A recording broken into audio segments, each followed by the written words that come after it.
욥기서는 신정론의 문제입니다. 신정론의 문제는 오늘 성경 본문 3절에 나타난 말씀 보면 주께서 주의 손으로 지으신 것을 학대하시며 멸하시고 악인의 꾀에 빛을 비추시기를 선히 여기시나이까.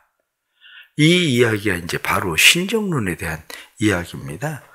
신정론이라는 것은 하나님은 전능하신데 하나님은 사랑은 많으신데 왜 하나님의 악을 허용하시는가?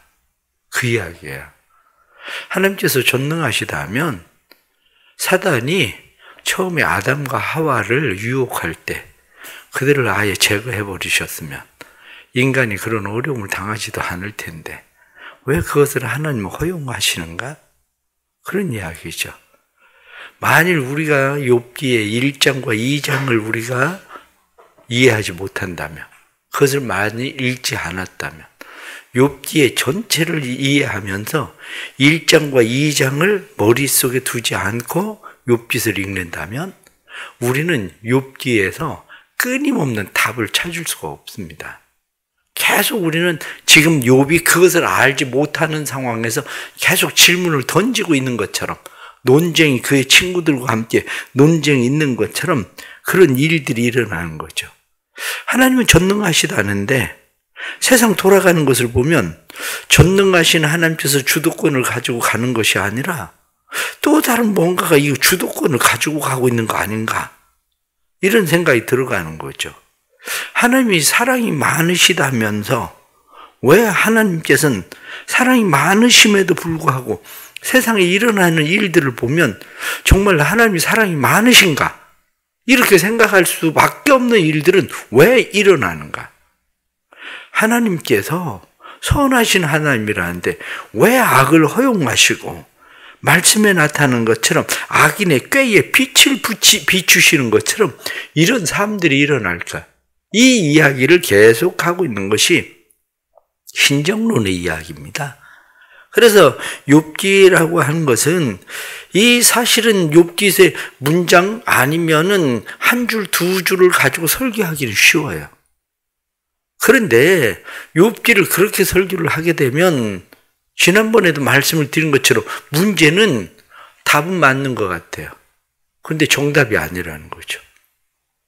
그것이 지금 친구들이 쭉 이야기하고 있는 것들이 앞으로도 계속 이야기하고 있지만 욥의 친구들이 이야기하는 것이 답은 맞는 것 같은데 욥이 생각할 땐 그 정답 아니잖아. 이렇게 생각할 수밖에 없는 일들이 일어나는 거죠. 욥기의 설교를 잘못 우리가 성경에 한 줄이나 두 줄을 가지고 성경의 설교를 하게 되면 사람들이 대부분 맞아. 내 시작은 미약하지만 나중은 창대해질 거야. 이렇게 생각할 수도 있지만 욥과 같은 사람은 나는 창대했다가 쫄딱 망했는데? 이렇게 생각하는 사람들도 있다는 거죠. 그렇기 때문에 욥기의 전체적인 맥을 가지고 설교를 하는 일이 생각처럼 쉽지가 않습니다. 10장을 설교를 하려면 읽고 또 읽고 또 읽고 또 읽고 계속 알고 있는 말씀인 것 같은데 반복하고 반복해야 이 안에서 하나님께서 우리에게 무엇을 말씀하시려고 하는지를 다시 생각하게 된다는 거죠. 엘리바스가 이야기하고 있는 이야기들에서 욥은 그런 이야기를 하고 있는 겁니다. 당신이 생각하고 있는 것은 너무 편협해. 너무 도식적이야. 현재적인 인과응보론의 기초에서 당신이 나한테 이야기하고 있는데 나하고는 안 맞아. 그 이야기하고 있는 거거든요. 그런데 빌닷이라는 사람이 와서 또 이야기하고 있는 것이 네가 죄가 많아서 그런 거야. 네 자녀들이 죽는 것도 죄 때문에 일어난 일이야. 이렇게 이야기하니까 욥이 또 다시 이야기하고 있는 겁니다. 다른 사람들에게 그게 답인 것처럼 여겨질 수 있지만 나한테 그거 정답 아니야. 이렇게 이야기합니다. 인과응보 그 이야기에 대해서 욥이 뭐라고 이야기합니까? 난 죄 없어. 그런데 한편으로 가만히 생각을 해보십시오. 한편으로 가만히 생각을 해보면 욥이 이야기하고 있는 것조차도 생각을 하면 인과응보에 기초하고 있다는 거죠. 왜냐하면 인과응보에 대해서 선한 사람이 잘 되고 악한 사람이 나빠지고 이렇게 이것을 기초하고 있기 때문에 욥도 난 죄가 없는데 왜 이 고난을 당해야 되나 이렇게 이야기하는 거지. 만일 욥이 그것이 인과응보론적인 기초가 없다면 욥이 굳이 그렇게 이야기해야 될 이유도 없는 거죠. 따지고 보면. 그런데 욥 자체도 지금 사실은 그 인과응보론 그거 틀린 거야 이렇게 이야기하면서도 사실은 자기 안에 난 죄가 없는데 난 왜 이런 일을 당해야 되는 거지? 이렇게 지금 계속 이야기하고 있는 거거든요. 욥도 그렇습니다. 욥이 지금 이제 다시 10장에서 자기의 마음을 하나님 앞에 이야기합니다. 하나님, 내 영혼이 살기에 곤비해서 너무 힘들고 어려워서 내가 불평 좀, 내 괴로움 좀 토하겠습니다. 말하겠습니다. 그런데 하나님 그냥 들어주십시오. 하나님 그냥 들어주십시오. 이렇게 이야기하면서 욥이 몇 가지 10장에 중요한 질문을 던지기 시작하는데 이 질문이 바로 우리가 세상을 살아가면서 던지고 싶은 질문들이에요. 가장 첫 번째가 무엇을 욥이 이야기하고 있느냐면 욥은 그렇게 이야기합니다. 하나님 저를 시험하시는 이유가 무엇입니까? 이거예요. 하나님 나를 왜 이렇게 시험하십니까? 그런데 욥은 지금 욥기 1장과 2장에서 일어나는 일을 모르죠. 지금 사단과 하나님 사이에 무슨 일이 일어나고 있는지 욥은 모르기 때문에 욥은 하나님 나를 왜 이렇게 시험하십니까? 지금 그 이야기를 하고 있는 거예요. 그러면서 욥이 아주 도발적인 그런 이야기를 합니다. 도발적인 이야기를 하는 것이 3절에 나타나는 말씀 보면 주께서 주의 손으로 지으신 것을 학대하시며 멸시하시고 악인의 꾀에 빛을 비추시기를 선히 여기시나이까? 지금 선히 여기십니까? 이렇게 이야기하는 것이 무슨 얘기냐면 욥은 그렇게 이야기하는 거예요. 하나님 저에게 고난을 주시면 하나님한테 유익한 겁니까? 하나님 그걸 선하게 여기십니까? 하나님에게 무슨 유익이 있는 겁니까? 나한테 왜 이렇게 어렵게 하십니까? 그거 하나님한테 유익해서 지금 하나님 그렇게 하시는 겁니까? 이렇게 질문하는 거예요. 두 번째로 그가 질문하고 있는 것이 4절 말씀을 보면 주께도 육신에 눈이 있나이까? 주께서 사람처럼 보시나이까? 이 이야기는 도발적인 얘기예요. 하나님 안목이 사람 정도밖에 안 되시는 겁니까? 지금 이 얘기하고 있는 거예요. 하나님 사람이 보는 것처럼 하나님 지금 나를 보시는 겁니까? 다른 친구들은 나한테 이야기하기를 네가 죄가 많아서 그러는 거야. 이렇게 이야기하는데 하나님 정말 죄가 많아서 그렇다고 보시는 겁니까? 하나님 내 안에 하나님을 경외하던 마음을 가지고 있었던 거 그거 하나님 못 보신 겁니까? 안 보시는 겁니까? 사람의 안목 정도밖에 하나님 안 되시는 겁니까? 지금 그렇게 얘기해요. 5절에 나타난 말씀 보면 주의 날이 어찌 사람의 날과 같으며 주의 해가 어찌 인생의 해와 같기로. 이게 무슨 얘기입니까? 하나님도 살 날이 얼마 안 남았습니까? 마치 살 날이 얼마 안 남은 사람처럼 왜 나한테 그렇게 대하십니까?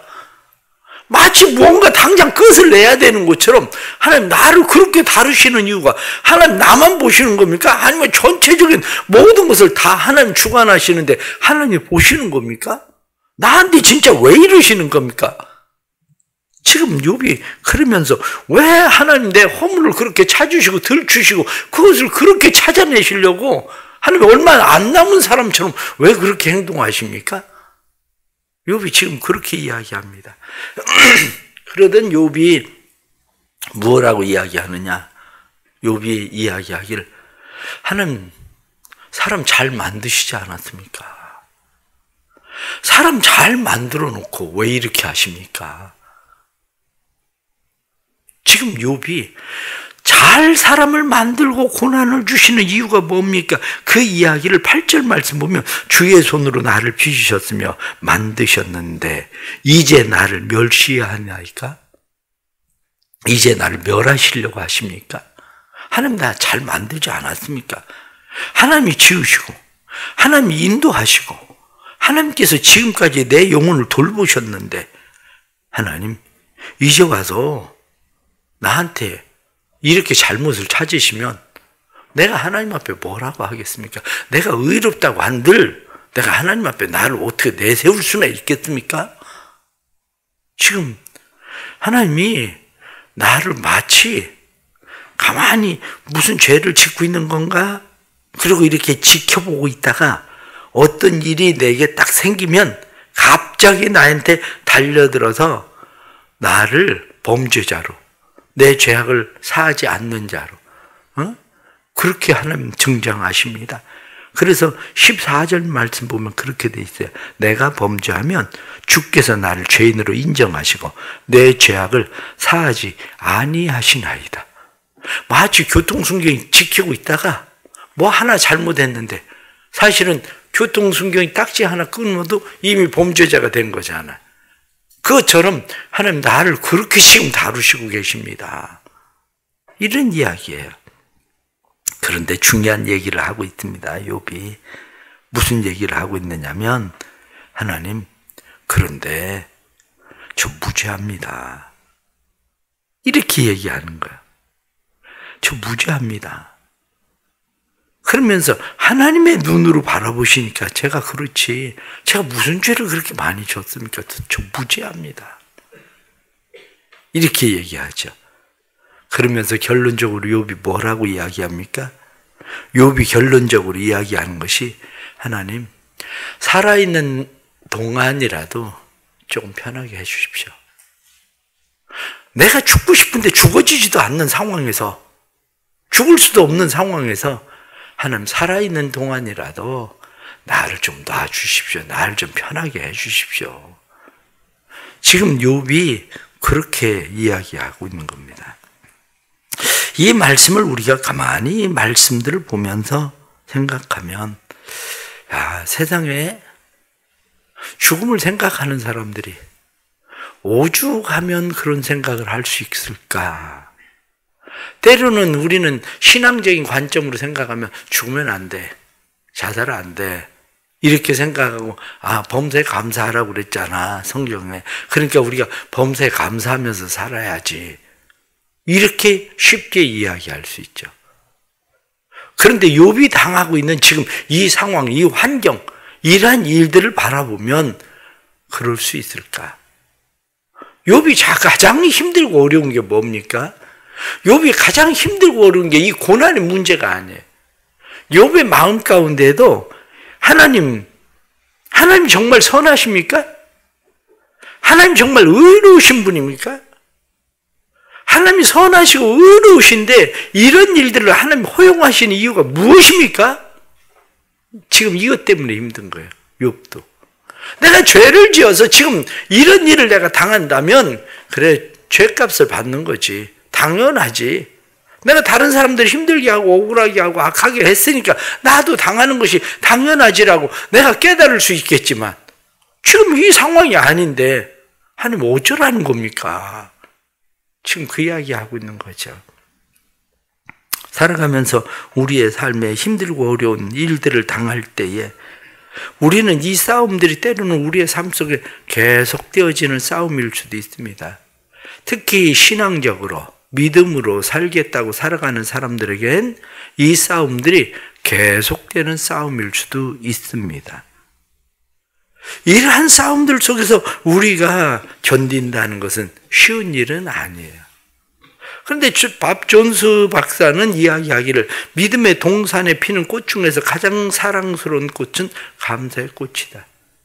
마음의 동산에 감사가 사라질 때 그 사람은 거의 죽은 것이나 다름이 없다. 욥도 마음 가운데 감사는 사라졌어요. 그러니까 이젠 죽은 거나 다름없는 상황이 돼버렸어요. 욥도.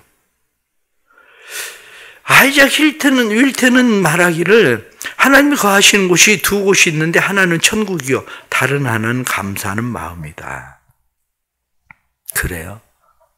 힘들고 어려운 속에서도 결국 우리가 세상을 살아갈 때 내가 머무는 곳이 어디냐를 발견하고 내가 머무는 곳이 어딘가를 만들어 가려면 우리 안에 결국에는 감사라고 하는 것을 잃어버리면 안 된다는 거예요. 감사를. 그러면 우리는 감사할 수 있는 조건들이 뭐냐? 그 중에 가장 첫째는 욥이 고백하고 있는 것처럼 12절 말씀에 생명과 은혜를 내게 주시고 나를 보살핌으로 내 영을 지키셨나이다. 결국 생명과 은혜, 나를 지키심, 이것이 하나님이 내게 주시는 삶의 은혜라는 거야. 지금 우리가 이렇게 살아있는 것 자체가 하나님의 은혜죠. 그런데 우리가 지금 이렇게 살아있는 것 자체가 하나님의 은혜다 이렇게 이야기하면 욥은 지금 뭐라고 이야기하는 겁니까? 이게 은혜면 차라리 죽는 게 낫습니다. 지금 욥은 그 얘기하고 싶은 거예요. 욥이 지금 고백은 합니다. 생명과 은혜를 내게 주시고 나를 보살핌으로 내 영을 지키셨습니다. 그러한데 주께서 이것들을 마음에 품으셨나이다. 이 뜻이 주께 있는 줄을 내가 아나이다. 하나님 나를 치우셨습니다. 하나님 내게 생명 주셨습니다. 위에 나타나는 말씀처럼 피부와 살을 내게 입히시고 뼈와 힘줄을 나에게 엮으시고 하나님께서 이렇게 하시는 분이 하나님이신 거 내가 압니다. 그런데 하나님 너무 힘들어요. 그런데 너무 힘들어요. 지금 그 얘기하고 있는 거예요. 그렇다면 우리가 고난을 당하고 힘들어하고 어려워하고 죽고 싶어하고 죽음을 생각하고 이러한 사람들에 대해서 우리는 어떤 마음을 가져야 되냐면 그래도 감사해야 돼. 그게 아니라는 거예요. 그래도 감사해야지. 천국을 누리고 살려면 사는 곳이 천국처럼 여겨지려면 그래도 감사해야지. 이게 아니고 우리는 사실은 그들을 이해하려고 하는 마음이 필요한 거죠. 이해하려고 하는 마음이. 그런데 인간이 사람의 귀나 사람의 눈을 가지고 모든 것을 어떻게 다 이해를 합니까? 이해할 수가 없다는 거죠. 우리의 시선은 가시광선, 우리의 눈으로 볼 수 있는 건 한계가 있어요. 이 안에 수많은 선들이 지나가도 우리는 자외선, 적외선 모든 선들이 있어도 우리는 볼 수도 없는 거예요. 우리가 볼 수 있는 것은 내 시선 안에 들어와 있는 이것만 보는 거지 내 주변에 있는 뒤에 있는 것들은 우리는 보지 못하고 있는 거지. 땅만 바라보고 살고 있는 우리가 어떻게 하늘을 보겠습니까? 쉽지 않다는 거죠. 우리의 듣는 것은 어떻습니까? 우리의 청각이라고 하는 것도 한계가 있는 거예요.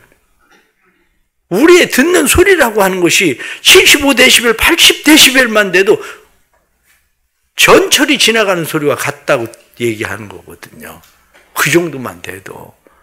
그런데 우리가 이 어마어마한 지구가 돌아가는 소리를 듣습니까? 아니면 누가 살금살금 오는 소리를 듣습니까? 우리의 듣는 것도 한계가 있는 거죠. 그러면 듣지 못하고 보지 못하는 한마디로 우리의 맹인이고 그리고 청각장애인과 같은 우리의 삶을 가지고 하나님을 이해할 수 있는가? 이렇게 이야기하면 하나님을 이해할 수는 없다는 거예요. 그럼 어떻게 해야 됩니까? 그래서 믿음이 필요한 거예요. 믿음이. 하나님과 욥 사이, 하나님과 사단 사이에 일어나고 있는 일들에 대해서 우리는 보지 못하고 있기 때문에 지금 우리는 성경을 지금 보고 있기 때문에 그 일에 대해서 우리는 이야기할 수 있지만 우리가 보지 못하고 있는 이런 상황들에 대해서 우리는 어떻게 이해를 하겠습니까? 그렇다면 믿음으로 받아들여야 되는 게 있어요. 믿음으로 받아들여야 되는 것이 있는데 그게 뭐냐면 하나님이 여전히 우리를 기뻐하신다는 거예요. 욥기 1장과 2장을 보십시오. 사단과 하나님 사이에 지금 일어나고 있었던 일을 다시 생각을 해보십시오. 하나님은 내가 잘해서 욥이 나한테 잘하는 거 아니야. 사단은 이야기하기를 하나님이 잘해주시니까 욥이 그렇게 잘하는 거 아닙니까? 하나님이 그럼 한번 해봐. 그래서 모든 걸 다 뺏었어요. 그랬더니 사단이 이야기합니다. 하나님 아직 욥의 몸을 치지 않으시지 않았습니까? 욥의 몸을 쳐보십시오. 그럼 상황 달라질 거려? 하나님은 아니야. 욥의 몸을 쳐도 그렇지 않을 거야. 그 욥을 몸을 쳤어요. 욥의 몸을 쳤을 때에 욥이 바로 하나님을 원망했을까요? 그렇지는 않을 겁니다. 욥의 아내는 차라리 하나님을 저주하고 차라리 죽어라 이렇게 이야기를 해도 그거 아니야. 이렇게 이야기하지 않습니까? 그때 하나님은 봐. 욥이 그래도 원망하지 않잖아. 사단은 이야기했을 겁니다. 하나님 조금 더 지켜보십시오. 아니 지금 당장 게임 끝난 것처럼 그렇게 얘기하지 마시고 하나님 조금 더 지켜보십시오. 그럼 하나님이 조금 더 욥을 지켜보고 있기 시작을 하니까 무슨 일이 일어나기 시작합니까? 차라리 태어나지 않았으면 좋을 뻔했는데 공연히 태어나가지고 이게 무슨 고생인가? 그리고 욥이 이야기하기 시작합니다. 엘리바스가 이야기하기를 너 죄가 많아서 그런 거잖아. 이렇게 이야기합니다. 그런데 욥이 막 화가 나요. 아니 내가 무슨 죄가 많아서 이런 일을 당한다는 얘기야. 빌닷이 와서 이야기합니다. 네 자녀들이 죄가 많으니까 한꺼번에 10명이나 죽는 거지. 그렇지 않고 어떻게 자녀들이 한꺼번에 10명씩이나 죽어. 네 자녀들이 죄가 많아서 그런 거지. 너도 죄가 있어서 그러는 거지. 여기에 대해서 욥의 마음이 부글부글 끓기 시작하는 거죠. 하나님 내가 무슨 죄가 그렇게 많아서 하나님 나한테 이렇게 하시는 겁니까? 아마 그 상황에서 사단은 이야기했을 거예요. 하나님 보시죠. 욥이 어떻게 하고 있는지 하나님 보시죠. 제가 이긴 겁니다. 그때 하나님은 아마 어쩌면 그렇게 하셨을 거예요. 아니야 조금 더 두고 봐요. 욥이 지금 그렇게 원망하고 불평하고 그러는 것이 그의 마음속에 나를 경외하는 마음을 잃어버린 건 아니야. 힘들고 어려우니까 지금 마음속에 앓는 소리를 지금 내고 있는 거지 나를 경외하는 마음을 잃어버린 거 아니야. 이 싸움이 지금 진행되고 있는 것, 그것을 단지 욥은 모르고 있는 것 뿐이죠. 그렇다면 우리의 인생도 마찬가지라는 거예요. 우리의 인생도 하나님이 우리를 여전히 기뻐하신다는 거죠. 우리를 여전히 자랑스러워 한다는 거죠. 야, 너 다니면서 욥 봤어? 세상에 그런 사람 있는 거 봤어? 하나님께서 사단에게 욥에 대해서 자랑스러워 하시고 욥에 대해서 하나님께서 기뻐하시던 것처럼 하나님은 여전히 우리의 삶에 우리를 자랑스러워하고 우리를 기뻐하시는 하나님이라는 거예요. 자녀들은 어떻습니까? 자녀들은 종종 생각합니다. 내가 공부를 못하니까 우리 엄마는 날 별로 좋아하지 않을 거야. 우리 엄마는 공부 잘하는 형만 좋아해. 그러나 정말 그렇습니까? 그렇지 않습니다. 부모는 여전히 공부를 못해도 그 자녀를 기뻐하고 그 자녀를 즐거워한다는 거죠. 단지 그 아이가 그렇게 생각하고 있는 것뿐이에요. 우리의 삶도 역시 마찬가지입니다. 우리의 삶 가운데 우리의 싸움이 계속되고 있는 이 상황들 속에서 우리가 받아들임이에요. 무엇을 받아들여야 되느냐? 하나님께서 내게 생명을 주시고 은혜를 주시고 하나님이 나를 보살피시고 하나님이 나를 보호하시고 지키시는데 여전히 그 하나님이 나와 함께 계시는데 그 하나님은 나를 기뻐하실 거다. 하나님은 나를 여전히 자랑스럽게 여기신다. 그렇다면 나는 무엇을 선택해야 되는가?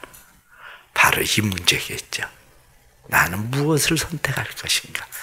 그래. 그렇다면 앓는 소리를 내는 것처럼 원망과 불평이 우리 입에서 그냥 막 쏟아져 나와도 그래. 그래도 나를 자랑스러워하고 나를 기뻐하시는 하나님께 감사하는 마음, 하나님을 경외하는 마음은 잃어버리지 말자. 이것이 우리가 가져야 될 하나님을 향한 마음인 거죠. 우리 안에 또 이런 마음들이 있기를 주의 이름으로 축복합니다. 그래서 우리 가운데 함께 계시는 그 하나님을 다시 믿음의 눈으로, 믿음의 마음으로 받아들이고 볼 수 있는 은혜가 있기를 축복합니다. 기도하겠습니다. 하나님 아버지, 우리를 도우시니 감사합니다. 우리를 보고 계시는 그 하나님을 우리로 알게 해 주옵소서. 하나님과 사단 사이에 일어났었던 일들을 우리가 알지 못한다면 욥에 지금 일어나는 상황들을 우리가 어떻게 이해하겠습니까? 그러나 욥이 던지고 싶었던 질문들, 그것이 우리가 지금 만나고 있는 일들이라는 것을 저희들도 잘 압니다. 하나님, 왜 저를 이렇게 시험하십니까? 하나님, 사람을 잘 만들고 왜 이렇게 고난을 주십니까? 차라리 살아있는 날 동안이라도 편안하게 해 주십시오 라고 하나님 앞에 말하고 싶은 삶을 사는 사람들이 우리 주변에는 얼마나 많이 있습니까? 그들을 향해서 때로는 죽음을 동경하는 사람들에 대해서 우리가 믿음이 없어서 그렇지라고 말할 일이 아니라 우리가 그들을 바라보고 지켜주며 또한 그들 곁에 여전히 하나님이 있음을 느끼게 하는 것이 우리의 해야 되는 일들인데, 오늘도 삶의 그러한 문제, 고난을 당하고 있는 사람들 하나님 도와주시고 믿음의 눈을 열어주시고 믿음의 마음을 주셔서 고난 당함 가운데서도 여전히 생명은 하나님께서 주신 것이고 하나님이 내게 은혜를 베푸시고 보살피시고 지키신다는 것을 믿고 우리가 세상 끝날까지 너희와 항상 함께 있으리라 약속하신 하나님의 약속의 말씀을 믿고 살게 해 주옵소서. 그래서 오늘 하루도 이 세상을 이길 수 있는, 내가 세상을 이겼노라 말씀하신 주님과 함께 세상을 이기는 믿음의 사람들 되도록 도와주옵소서. 이 나라에 은혜를 베풀어 주시고 이 나라가 하나님의 손에 있사오니 하나님의 은혜 가운데 있는 나라, 하나님의 뜻을 이루는 나라 되게 하여 주옵소서. 하나님, 정쟁의 문제들이 하나님께서 사람들의 마음 가운데 어떻게 하면 나의 당을 위해서 이렇게 생각하는 일들 속에서 믿음의 사람들을 하나님 세워주셔서 당을 위해서 일하는 사람들이 아니라 하나님을 위하여 일하는 믿음의 사람들이 되도록 주님 도와주옵소서. 뿐만 아니라 하나님께서 우리 교회에 은혜를 베푸시고 교회가 오이코스 전도 축제를 앞두고 하나님 앞에 기도하고 있습니다. 영혼들을 마음에 품고 하나님여 마음 가운데 소원하고 있습니다. 영혼들이 주께로 돌아오게 하시고 구원받게 하시는 역사가 일어나도록 성령 하나님 인도해 주옵소서. 또 하나님께서 다니엘 기도회를 통해서 성도들이 믿음의 사람들로, 기도의 사람들로 더 든든히 세워지도록 도와주옵소서. 하루를 또 주님 앞에 맡기며 믿음으로 살아가는 모든 성도들 믿음의 역사가 삶에 있게 해 주옵소서. 예수님의 이름 받들어 기도드리옵나이다. 아멘.